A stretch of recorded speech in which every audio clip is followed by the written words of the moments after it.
Are stock buybacks bad? Some politicians have targeted buybacks but are sadly misinformed. There's a better solution to the problems they're trying to solve. And to understand why buybacks aren't bad, let's start with a simple question. But first, I'd really appreciate it if you just tap that like button down below as well as subscribe to my channel. And now for the question. It's a bit of an odd comparison, but I think it lends a hand. Are sidewalks bad? Now, if you're a politician or lawyer, you might answer yes.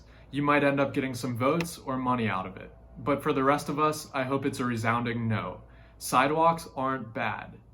Now, sure, there are some murderers that walk on them and some sidewalks in need of repair, but should we ban all sidewalks for everyone? With any problem, it's usually better to find and fix the source of the issue. Stock buybacks were illegal up until 1982. Regulators considered them to be a form of stock price manipulation. And this is just one of many reasons people think stock buybacks are bad. So let's go ahead and look at 5 of the top arguments against buybacks. And up first is what I mentioned, buybacks can manipulate stock price. When a company announces a large buyback program, it can easily move share price. But this is true for any big capital allocation decision. It's unavoidable, and the real problem is if insiders trade on the information before it's made public. But insider trading has been illegal since 1934. So if the SEC is doing its job well, no worries here. The second common argument against buybacks is misaligned executive compensation. Some CEOs and other executives have their compensation tied to per-share valuation metrics such as earnings per share, EPS. And since buybacks reduce total shares outstanding, they can boost EPS and in turn executive compensation. Although there's a simple solution here. The board of directors can stop rewarding this behavior. Don't attach compensation to malleable short-term metrics. Or at the very least, if there is stock-based compensation, have a long vesting period and a staggered exit. Then if an executive tries to juice their short-term earnings, it will hurt them longer term. Third, stock buybacks limit new investment. There are a lot of flaws with this argument, but here's the only counter-argument we'll need. When you add restrictions to the flow of capital, you limit its ability to go where it's treated best.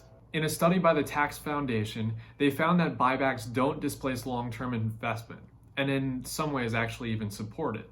Companies that have large buyback programs are often mature in their industries. They can't reinvest the money with reasonable expected rates of return. So instead, they give it to investors through dividends or buybacks. The investors can then determine what to invest in next after paying capital gains taxes. Reason number 4 as to why stock buybacks are bad, tax advantages from buybacks make the rich richer. Buybacks don't magically eliminate shares. There's an investor at the other end who has to end up paying taxes if they have a gain. And for investors that keep holding shares, they will have to pay more in taxes if the buybacks do in fact end up boosting the company's valuation over the long run. And in a 10-year bull market, of course the rich are getting richer. But during the next recession, the rich will lose a lot more of their wealth than non-savers. But I doubt we're going to see any of those headlines. The 5th reason, financing buybacks with debt. The Fed has artificially pushed down interest rates, and this has caused companies to leverage up, and some have even financed buybacks with debt. This is similar to leveraged recapitalization, and it isn't inherently bad. Although many companies buy back shares when they're at higher valuations. Borrowing from future cash flows and paying a premium for shares isn't a good move. But this shouldn't be a valid reason for doing away with buybacks. Let investors decide if executives and board of directors are making bad decisions. Because in my mind, it's a red flag if I see a company announce a big buyback program if its share price is looking a little lofty. So overall, should we make stock buybacks illegal again? For the 5 reasons I've given and the counters, I'd say no. I'd love to hear any of your thoughts about stock buybacks. Just comment below. I read every comment. And just final thoughts on stock buybacks. I'll bring it down to more of like a personal level. If you co-owned a business, shouldn't you be able to decide where your profits go? If you want to buy out another investor's stake, you should be able to do that. Stock buybacks are not bad. They're just another tool in a financial tool belt. History has shown that free markets via capitalism have been one of the best systems to advancing humanity. Although I admit capitalism still has plenty of flaws, some of which I've covered in a recent article titled "Why Socialism is Great in Theory but Terrible in Practice." I'll leave a link to that in the description below.